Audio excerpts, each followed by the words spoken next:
हर किसी की लाइफ अगर हम यानी कि 24 घंटे को देखें ना, सुबह से लेकर शाम तक, तो हमारी लाइफ में ना डिफरेंट चैलेंजेस होते हैं, ठीक है। अब फॉर एग्जांपल के तौर पे आप सुबह उठे हैं, ठीक है, आप चलें फिज़िकली अगर हेल्दी हैं तो कोई मसला नहीं, वरना तो उठने में भी क्या होती है, बड़ी प्रॉब्लम्स होती है, ठीक है। आप उठें, आपने अपने डेली रूटीन ब्रश किया, ब्रेकफास्ट किया, ये सारी चीज़ें की, ठीक है। उसके बाद आप जैसे ही आपने ना कहा कि यार कॉलेज जाना है, तो आपको एक स्ट्रेस होगा कि कॉलेज का काम यार मैंने नहीं किया या कर लिया है या करना है, तो इस टाइप की ना स्ट्रेस होती है लाइफ में, ठीक है। उसके बाद आप कॉलेज आ गए, ठीक है, आपने लेक्चर लिए डिफरेंट, अब डिफरेंट टाइप के टीचर्स मिलेंगे आपको, डिफरेंट टाइप की उनके साथ क्या होगी, डिस्कशन होगी, ठीक है। उसमें से कोई फ्रूटफुल होगी, कोई स्ट्रेस होगी, कोई सैड होगी, ठीक है, इस तरह की आपको बातें मिलेंगी, ठीक है।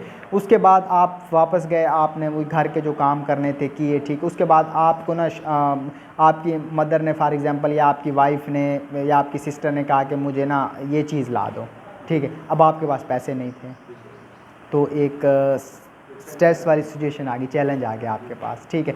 आप कोशिश करोगे कि अपने दोस्तों से चलो पैसे मांग लें, ठीक है, आपको नहीं मिले तो मज़ीद आपके ऊपर क्या आएगा, स्ट्रेस आएगा, ठीक है। अब आप ये भी, क्योंकि ज़ाहिर सी बात है कुछ रिश्ते ऐसे होते हैं, फॉर एग्जांपल सिस्टर है, बंदा उसको इनकार नहीं कर सकता, ठीक है, या मिसीज़ है, उसको भी इनकार नहीं कर, चलो मदर से तो बंदा, क्योंकि वो लव वाला एक अफेक्शन होती है, उससे तो कोई भी बात कर लेता है, तो इतना इशू नहीं होता, ठीक है। लेकिन कुछ मैंने कहा ना ऐसे रिश्ते होते हैं जहाँ बंदा ना कहता है कि यार ये मैं लाजमी, चाहो मैं कुछ करूँ मैंने करना, तो ये एक स्ट्रेस वाली कंडीशन आ गई, ठीक है। मतलब सुबह से लेकर शाम तक ना आपकी लाइफ डिफरेंट चैलेंजेस होते हैं, डिफरेंट स्ट्रेस होते हैं, डिफरेंट किस्म के इमोशंस होते हैं, ठीक है। तो आज हम देखेंगे इस सब में हमारी मेंटल हेल्थ क्या होती है, ठीक है। आपकी बुक के मुताबिक वो कहते हैं कि mental health is the state of well being in which individual realize his own abilities, ठीक है, can survive with the normal stress of the life, can work productively and fruitfully and able to make the contribution to his or her community, ठीक है।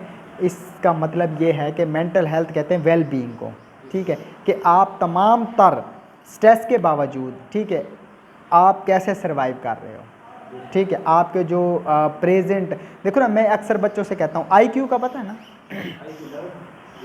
क्या होता है, test होता है एक, ठीक है, इंटेलिजेंट क्वेश्चन कहते हैं उसे। अच्छा, मैं अक्सर एग्जांपल देता हूँ कि एक बंदा फॉर एग्जांपल के तौर पे अमेरिका में किसी यूनिवर्सिटी से पढ़ रहा है, ठीक है, और एक बंदा हमारे यहाँ वो बकरियाँ चरा रहा है, दोनों का जो हम IQ टेस्ट लेंगे, क्या एक पेपर दोनों के IQ को डिफ़ाइन कर सकता है, कभी भी नहीं कर सकता। इसलिए IQ को चेक करने के लिए हम एक वर्ड यूज़ करते हैं, मौजूदा हालात। फॉर एग्जांपल मैंने एक बकरी चराने वाले या एक शॉपकीपर पे यानी शॉप पे जो बैठा है उसका अगर IQ चेक करना है, तो उसको जो मैंने क्वेश्चन पेपर देना है वो बकरियों के रिलेटेड या उस शॉप के रिलेटेड देना है, ठीक है। और एक बंदा अगर कंप्यूटर साइंस पढ़ रहा है तो उसको हम क्या देंगे, कंप्यूटर रिलेटेड यानी कि हम उसको क्वेश्चन देंगे, ठीक है। तो इसलिए कहते हैं कि इंटेलिजेंस मापी जाती है कि आप मौजूदा हालात में कैसे सर्वाइव कर रहे हो, ठीक, इसे कहते हैं इंटेलिजेंट। अब एक बंदा है, ठीक है, वो कहते हैं ना चांदी की चम्मच लेके पैदा हुआ, इसका मतलब पता है, यानी कि अमीर पैदा हुआ, ठीक है।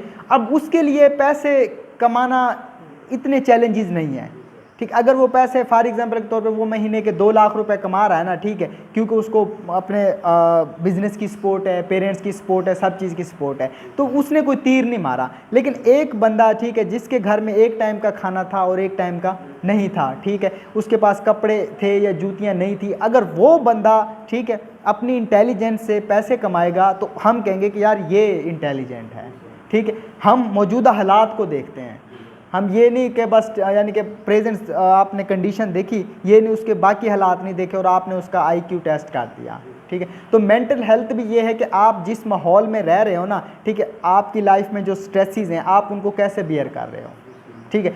अगर ये जो बियर वाला लेवल है ना, बियर वाला लेवल है, ये बढ़ जाए तब क्या शुरू हो जाती है, अप्लाइड साइकोलॉजी शुरू हो जाती है, ठीक है। अब मैं एक छोटी सी एक एग्जांपल अभी आपके सामने थी कि आपकी किसी भी लविंग वन ने आपसे कोई चीज़ मंगवाई, आपके पास पैसे नहीं थे, आपने अपने हाथ पांव मारे, पैसे आपको अरेंज नहीं हुए, ठीक है, तो आप पे ना एक सैडनेस वाली इमोशन आ जाएगा, ठीक है, आप सैड फील करोगे। लेकिन अगर इसी सैडनेस को आप एंजाइटी और डिप्रेशन में ले जाते हो ना, तो ये काम ख़राब है। मतलब आप इसी को सोचते रहते हो कि यार मेरे पास पैसे नहीं थे, आपने अक्सर देखा ना, अक्सर बच्चे 95 लेके भी खुश नहीं होते और अक्सर बच्चे 40 लेके भी खुश होते हैं। वो 90 वाले भी कह रहे, 95 वाले भी यार कम आए, 5 नंबर और आने चाहिए थे। ठीक है, ये होता है कि किसी भी आपकी मेंटल हेल्थ है कि आपने सिचुएशन में कैसे अपने आप को हैंडल किया या आपने कैसे अपने आप को मतलब शो करवाया है। ठीक है, इस चीज़ को कहते हैं मेंटल हेल्थ। समझ आ रही है ना? ठीक है, अगर यही चीज़ बढ़ने लग जाए, देखो ना हमारे नॉर्मल बॉडी का टेम्परेचर कितना होता है? 98, ठीक है, 97 98 आप कह लो, ठीक है, 37.5 होता है वैसे तो सेंटीग्रेड में अगर लें। अगर यही 40 पे पहुंच जाए या 100 पे पहुंच जाए तो हम क्या कहते हैं? फीवर हो गया है, यही कहते हैं ना हम। ठीक है, नॉर्मल शुगर लेवल क्या है खाली पेट करवाएं तो? 100 से कम आनी चाहिए। ठीक है, अगर वो बढ़ जाए तो हम उसे क्या कहते हैं? शुगर का। इसी तरह ब्लड प्रेशर है 140 तक हम क्या कहते हैं? नॉर्मल है, सिस्टोलिक की बात कर रहा हूँ। अगर 140 से अबव तो हम इसे क्या कहते हैं? ब्लड प्रेशर का मसला हो गया। तो इसी तरह मेंटल हेल्थ की बात होती है। ठीक है, नॉर्मल जो स्ट्रेस है ना लाइफ के, हम अगर उनको यानी कि कहते हैं ना हैंडल कर रहे हैं तो इट्स ओके, लेकिन जब वो उस हैंडलिंग सिचुएशन से बढ़ने लग जाए तो फिर किस में आ जाती है? वो अप्लाइड साइकोलॉजी में बातें आ जाती हैं। ठीक है, अच्छा जी आगे हम थोड़ा सा देख लेते हैं। इनडेफिनेटली वो कहता है कि ये इजी नहीं है कि डेली के जो स्ट्रेस है ना उनमें आपने अपनी लाइफ को कैसे लेके चलना है। ठीक है, हमारे कहते हैं ना डिफरेंट एरियाज़ ऑफ लाइफ हैं, जैसे कि सोशली, स्कूल के, घर के, और काफ़ी सारे डिसीजन होते हैं जिनमें आपको स्ट्रेस मिलते रहते हैं। ठीक, अब आपने हैंडल करना है इनको। ठीक है, एक हम बड़े वैसे आपने देखा होगा कि जो टीन एज होती है उसमें एक बहुत ज़्यादा स्ट्रेस वाला कंडीशन होती है कि आपका कोई स्पॉज छोड़ गया। स्पॉज कहते हैं अपोजिट जेंडर को, मतलब लड़का है तो लड़की छोड़ के चली गई है, लड़की है तो लड़का छोड़ के चली गया। तो हम मैंने वैसे आप लोगों को पहले भी कहता हूँ कि हम सब क्या हैं? प्रोग्राम्ड हैं। ठीक है, हमने फिल्मों में ऐसे देखा है, अपने बड़ों से ऐसे देखा है, तो हम फिर वैसा ही बिहेव कर रहे होते हैं कि हम स्मोकिंग स्टार्ट कर देते हैं, रोना शुरू कर देते हैं, सबसे अलहदा हो जाते हैं, अपना मोबाइल बंद कर देते हैं। तो वो एक कहते हैं ना स्ट्रेस वाली कंडीशन आ जाती है। लेकिन बहुत से लोग हैं वो इसको कोई नहीं समझते, नॉर्मल चीज़ है, कोई मसला नहीं। ठीक है, अच्छा, worrying about this pressure is normal, ये नॉर्मल है। लेकिन वो कहता है कि जब वेरी सैड, होप आप बिल्कुल कहते हैं होप आपने छोड़ दी है, ठीक है, और आप कोई काम नहीं कर रहे, तो फिर आपकी मेंटल हेल्थ में कोई प्रॉब्लम है। ठीक है, mental illness can occur when the brain, ठीक है, is not working well and working in the wrong way. वो कहता है कि मेंटल हेल्थ जब मसले में आती है कि या तो आपका दिमाग काम ही नहीं कर रहा, अगर काम कर रहा है तो उलट साइड पे काम कर रहा है।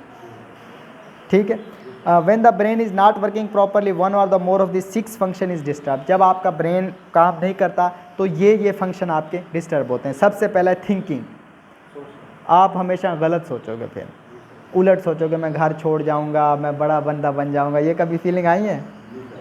ठीक है, ये वाली फीलिंग होती है। ठीक है, घर वाले अगर डांट दे ना, अब्बू डांट दे या अम्मी डांट दे, तो बंदा फिर जाके ना रूम में बस फिर यही सोच रहा होता है कि बस मैं अब घर छोड़ रहा हूँ, अब मैं इनको कुछ बन के दिखाऊंगा। वो होती 2-3 घंटे के लिए हैं बस फिर हम बन जाते हैं हम। ठीक है, अच्छा, उसके बाद है परसेप्शन। परसेप्शन का मतलब होता है कि ना आप किसी चीज़ को परसीव कैसे कर रहे हो।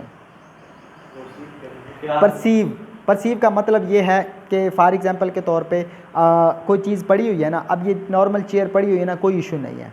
ठीक है, लेकिन जब आपकी मेंटल हेल्थ आप कहोगे यार ऐसे क्यों पड़ी, इसको ऐसे होना चाहिए। अक्सर आपने लड़ाइयाँ देखी होंगी बहन भाइयों की भी हो जाती हैं कि आपने ये ऐसे क्यों रखी, ऐसे क्यों नहीं रखी। और ये तब होती है जब हम मेंटली डिस्टर्ब होते हैं, जब ये चीज़ें ज़्यादा फील हो रही होती हैं। ठीक है, तीसरा इमोशंस। इमोशंस का आपको सबको ही पता है, हम सैड इमोशंस यानी